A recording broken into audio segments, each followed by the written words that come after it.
Hi, today I'm going to explain the sci-fi thriller A movie called Doors. Spoilers are ahead, watch out and take care. The movie opens as a man in his underwear walks into a forest, appearing disoriented. At the same time, we hear a 911 call in which a woman reports that her husband has wandered into the forest and gone missing. Another call comes in, and Ionia explains that they are trapped in their room and unable to leave. A third then call comes in from someone who says they saw several people standing completely still in front of the door. The scene then shifts to a classroom where a teacher named Mr. Johnson is getting ready to conduct the SAT exams for a group of students. The group includes girls Lizzie, Ash, Rory, and a guy named Jake. Johnson then collects everyone's phones and locks them in a cabinet to make sure no one is cheating. As soon as the exam begins, Jake throws a piece of paper meant for Lizzie, but it mistakenly lands on Ash's desk.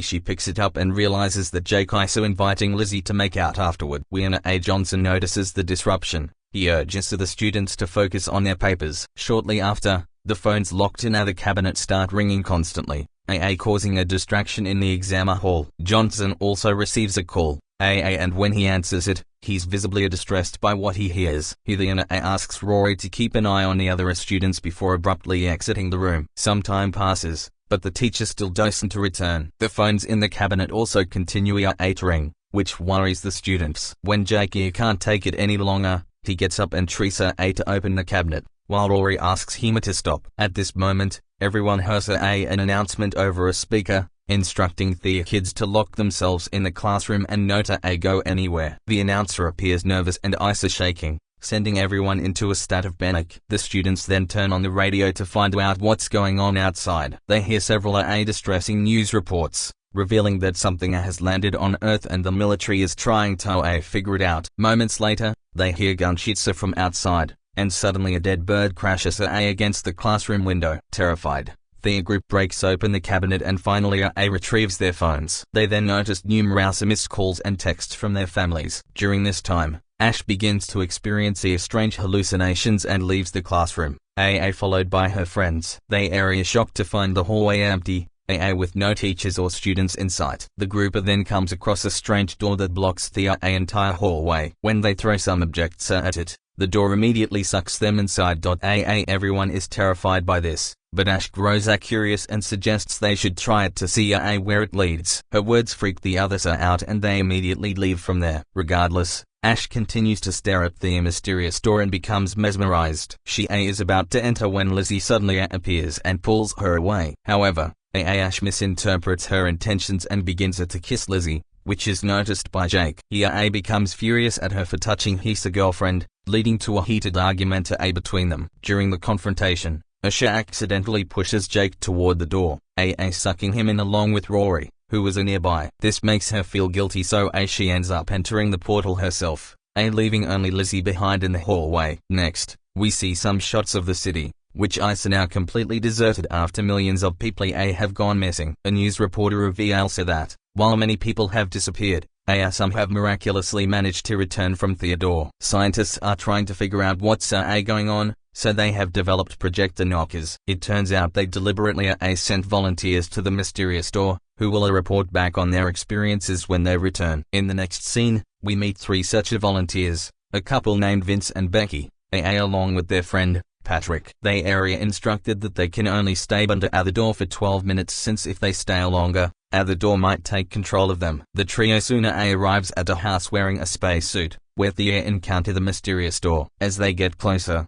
each of them hears strange, unsettling sounds coming from within. Once inside, they find themselves in a large house with three doors arranged in a spherical pattern. Becca suggests they split up to explore the different rooms and gather as much information as possible. Later, we see Patrick exploring the strange place here and reporting his findings to his superiors. He soon hears the sound of someone crying in the distance and follows it. Shortly after, he reaches a room where he notices a woman lying in bed, surrounded by an abundance of flowers. Patrick updates his superiors about the discovery and asks for the woman's name.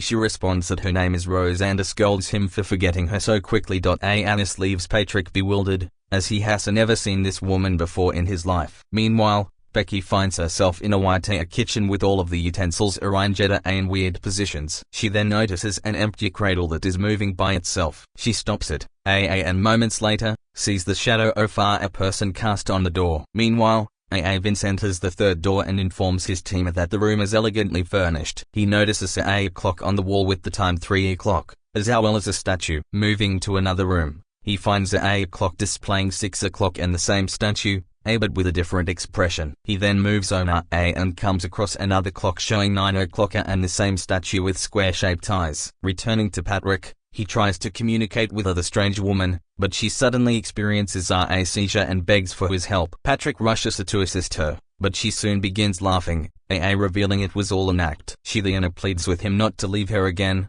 and although confused, Patrick reluctantly agrees. With only 5 minutes remaining, Patrick's helmet suddenly starts filling with the flowers, while the woman watches in amusement. As the petals overwhelm him, Patrick struggles to breathe and eventually ends up passing away. Meanwhile, Becky experiences a hallucination in which she is with her boyfriend Vince and is pregnant. This vision makes her very emotional because it turns out that she has lost her child in reality. The illusionary Vince tries to convince her that this is her true reality, but Becky refuses to believe it and shoots him with a phaser gun. Elsewhere, Vince is trying to escape when he stumbles into another room where he meets 2 other versions of himself. The 3 then get into an argument about which one of them is the real Vince. In a sinister twist, the 2 fake versions somehow change his spacesuit clothes, making him indistinguishable from them. Shortly after, Becky arrives at the same room and is confused by the sight of multiple Vinces. One tries to convince her that he is the real Vince. An annoyed Becky quickly shoots one of them,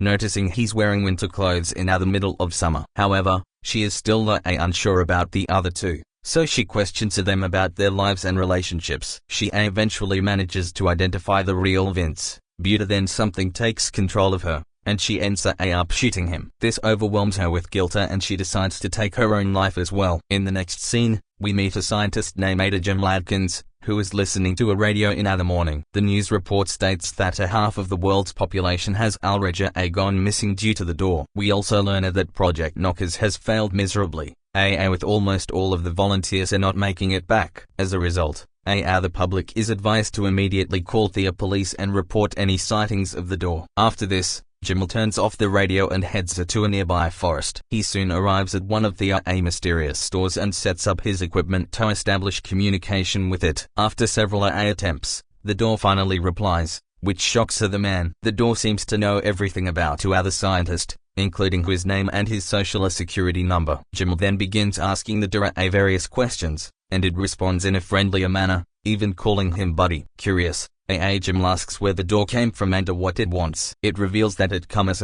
from an advanced civilization and is here to observe humanity and archive its existence. Sometime later, Jim invites his scientist friend Kathy to his house, and she arrives with her younger boyfriend, Leo. Jim is skeptical of Leo, but he eventually chooses to trust Kathy's judgment. He informs them that he has found a door in the woods. Both are shocked to hear this, and Leo suggests they should report it, but Jamala clarifies that not all doors are bad. He explains that he has successfully communicated with it and it seems very cooperative and friendly. Following this, they proceed to the forest, where Jamal shows them the door. He sets up his equipment again and demonstrates how he communicates with it. He introduces Kathy and Leo to the door, which greets them in a friendlier manner. Kathy is ecstatic as she realizes this is revolutionary and has the potential to change everything. However, Leo remains skeptical, so he steps away for a moment to call someone and report what he has discovered. Meanwhile, Kathy continues to converse with the door and asks for its name. The door responds that its name is Lamaj,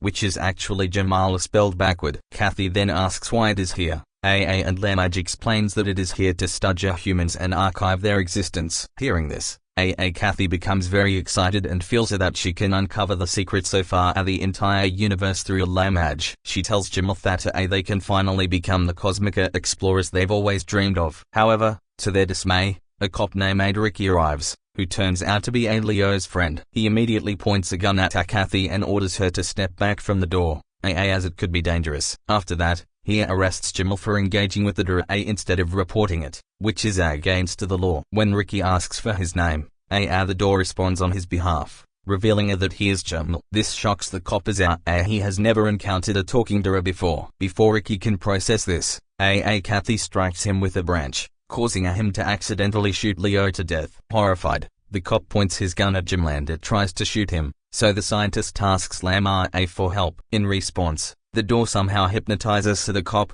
causing him to shoot himself to death. Both Kathy and Jamal are devastated by the turn of events but also feel relieved to be safe. The Dora then calls them friends and reveals that it's a time for them to be refreshed. At this moment, they notice many celestial objects appearing falling from the sky and become excited. In the next scene, we see a streamer named Midnight Martin in a video meeting with a parallel world expert called Dr. Alana Price. Throughout the introduction, Alana appears too weird, as if he's being controlled by something. Martin asks him about the doors, what they want, and what will happen next. Alan responds that the arrival of the doors has changed everything, and humans are now cosmically evolving. He emphasizes that humanity is entering a new era as they learn to live in a changed world. Regardless, Martin remains skeptical of the doors and their purpose. He asks the expert if they should prepare to fight against the doors for their survival, but Alan responds that there is nothing they can do to stop them, as the doors are the ones who decide and control everything. Hearing this, Martina feels uncomfortable and asks how they should deal with the situation. Alan asserts that all they can do is wait to be refreshed, but Martin laughs at the idea of comparing humans to a web browser. During their conversation, the lights start to flicker, and there's a brief network outage. When it resumes, Martin wonders if the people who come back from the door are altered, but Alan replies that he already knows the answer.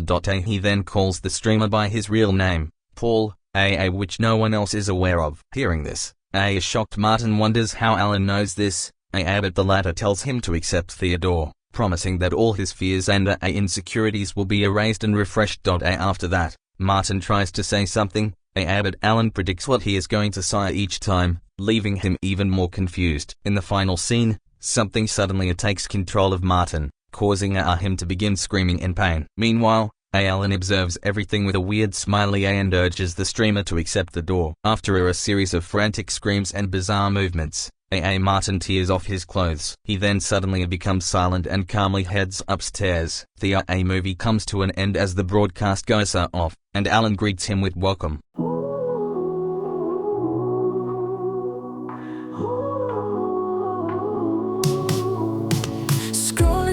Timeline, what do I see? Another star falls from grace, caught on TV. Headlines shouting truths better left untold. In this digital age, we're losing the old. Spotlights, hot cameras clicking too fast. Fame's a fragile mirror that shatters like glass. They got 15 minutes now, what will they do in a world obsessed with brand new views? Oh, we're caught in the glitter and glow, where reality's just another show. From the red carpet to the tabloid page, this pop culture cage got us all in a craze.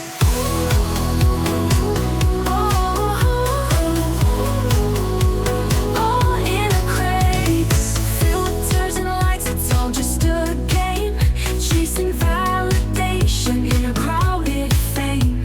Behind the curtain there's a faded star, losing who they were to who they are. Dream chasers in the city of lights, with their hopes and their fears burning bright.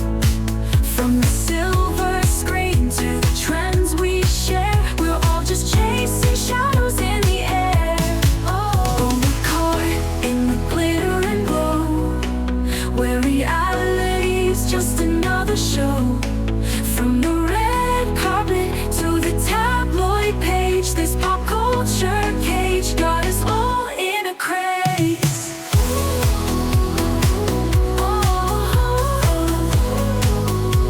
All in a craze.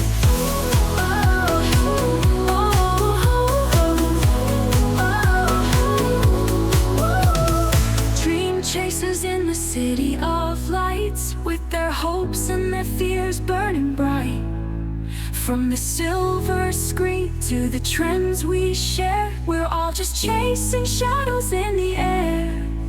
Oh, we're caught in the glitter and glow, where reality's just another show.